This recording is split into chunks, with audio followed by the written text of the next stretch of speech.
Hello everyone, welcome to my channel. So ఈరోజు నేను మీకు గుగ్గిళ్ళు ఆర్ చెన్నా ఎలా ప్రిపేర్ చేయాలో చెప్తాను. ఇవి ఈవినింగ్ స్నాక్స్కి చాలా బాగుంటుంది అండ్ వెరీ హెల్తీ. సో దీని ప్రాసెస్ ఏంటో మనం చూద్దాం. సో అండ్ ఇది నేను ఒక 4 to 5 hours నానబెట్టాను. చూడండి ఎలా ఉందో. నానకి మెత్తగా అయితే ఒక 4 to 7 విజిల్లో ఇది అయిపోతుంది. ఇప్పుడు మనము కుక్కర్లో వాటర్ పోసుకొని ఇవన్నీ వేసుకోవాలి. అండ్ సరిపోయే సాల్ట్ మనం వేసుకుంటాం.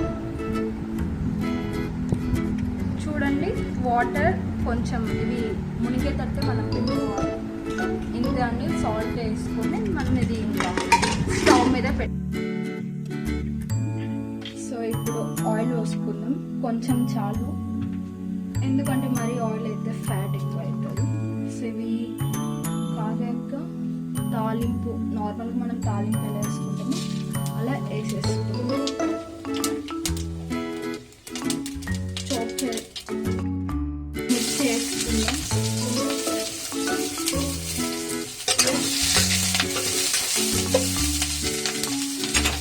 ఆనియన్స్ మరి డీప్ ఫ్రై అయితే బాగు, బట్ ఆయిల్లో కొన్ని వేసుకుంటున్నాను. నేను అవి ఏంటి చెనగలు ఓన్లీ 4 విజిల్స్ పెట్టుకున్నా. సో అవి మంచి కుక్ అయిపోయాయి, ఎందుకంటే నానబెట్టాను కాబట్టి. అదే మీరు నానకున్న 2 hours అలా పెట్టారనుకో అది మంచిగా కుక్ అయిన వరకు ఒక 6 to 7 విజిల్స్ కూడా పెట్టుకోవచ్చు.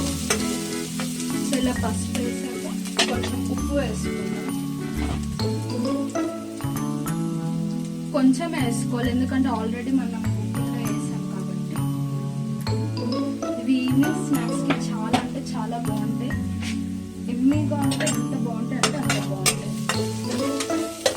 చూసారుగా ఇలా లైట్గా కుక్ అయిపోయినాక అండ్ మనం కుక్కర్లోకి వెళ్ళి తీసిన శనగలు, గుగ్గిళ్ళు, చిన్న దాల్ ఇవంటారు, ఇవి వేసేసుకోవాలి. ఇవి వేసుకొని ఇలా కలుపుకోవాలి. మీ దగ్గర కర్రీ లీవ్స్, కరివేపాకు యాడ్ చేసుకొని, నాకైతే అవైలబుల్గా లేదు యాడ్ చేసుకోవాలి.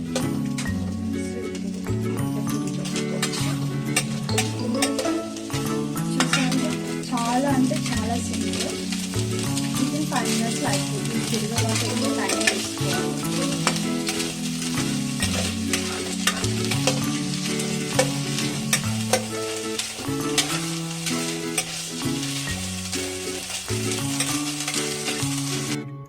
అయిపోయిందండి. ఇప్పుడు డైరెక్ట్గా మనం బౌల్లోకి దించేసుకుందాం. బౌల్ సర్వ్ చేసుకున్నాక అండ్ ఆనియన్స్ యాడ్ అయ్యాక ఆప్షనల్గా నిమ్మకాయ జ్యూస్ మనం ఇలా పిండుకోవాలి.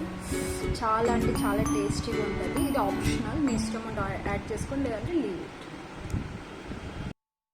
పచ్చి ఆనియన్స్ అంటే చాలా ఇష్టం, అందుకే ఇలా వేసేసుకున్నా. So this is the final result. మీరు కూడా ఈజీగా ప్రిపేర్ చేసుకొని తినండి. And thanks for watching my video. And please do like, share, subscribe and comment. Thank you for watching.